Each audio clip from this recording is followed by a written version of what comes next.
को मैं विद्यार्थी परिषद में आता हुआ टाइम कहा करता कि कदम कदम पर लड़े थे तुमसे, कदम कदम पर लड़ेंगे तुमसे, दम है कितना दमन में तेरे, देख लिया है देखेंगे।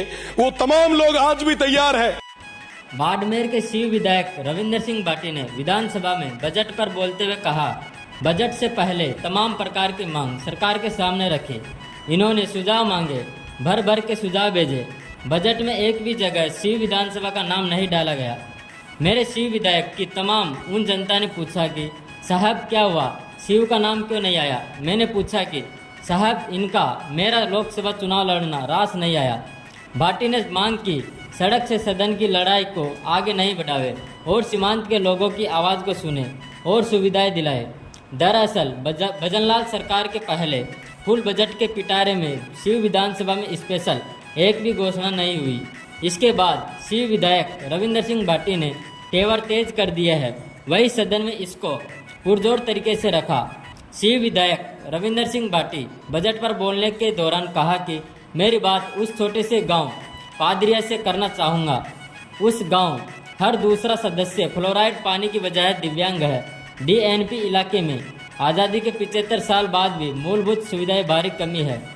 पशुपालकों को कोई मेडिकल सुविधाएं नहीं मिली। युवाओं को कहा गया था कि आने वाले समय में बाड़मेर को दुबई बनाएंगे।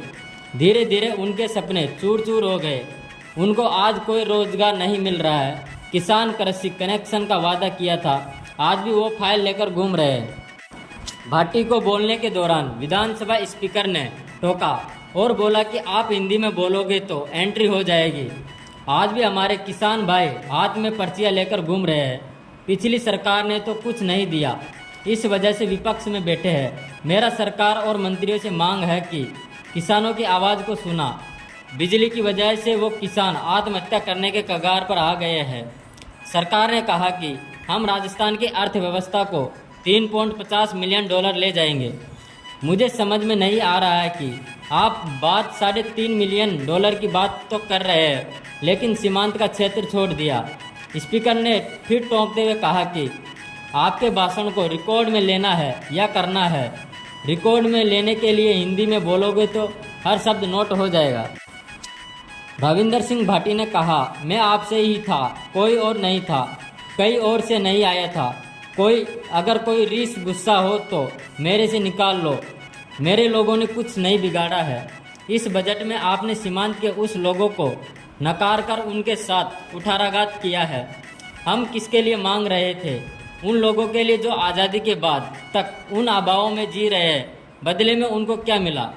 मेरी प्रदेश की सरकार और मंत्रियों से मांग है कि आबाओं में जी रहे लोगों की ओर आप देखें। देश और बॉर्डर तब मजबूत होगा, तब सीमांत क्षेत्र के लोग मजबूत होंगे।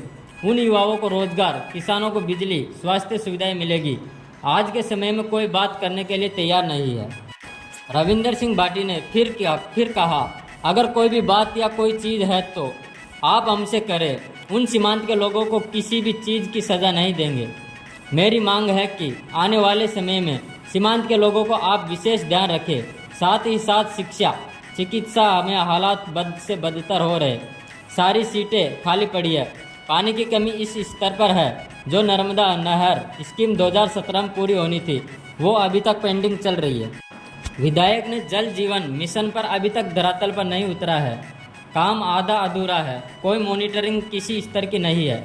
भ्रष्टाचार की बात करें तो गडरा ब्लॉक की जो सीमांत आखिरी ब्लॉक है, वहाँ पर डिस्को में AN JN से लेकर नीचे स्टोर कीपर तक भ्रष्टाचार में लिप्त है। कोई सुनने वाला नहीं है। किसान आज खून के आंसू रो रहा है। मेरी मांग है कि उस गडरा ब्लॉक में वहाँ पर एक बस स्टैंड की ज़रूरत थी। मैंने कई बार आपकी सरकार से मांग की थी। वो ब्लॉक देश का आखिरी बस स्टैंड है, आप बनावे। छोटी छोटी चीज़ें हमारे लोग मांग रहे थे, वर्तमान में इस बजट में दे नहीं पाए। मुझे लगता है कि हमारे लिए बजट निराशाजनक रहा है।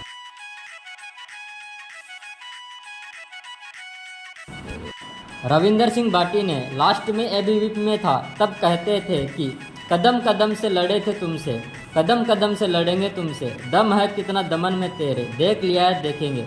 वो तमाम लोग आज भी तैयार है। मेरी मांग रहेगी कि सड़क से सदन की लड़ाई को आगे न बढ़ाए। और सीमांत के लोगों की आवाज़ को सुने और सुविधाएं दिलाए। खबरी राजस्थान देखने वाले सभी दर्शकों को धन्यवाद। अगर हमारी न्यूज़ पसंद आए तो चैनल को लाइक सब्सक्राइब अवश्य करें।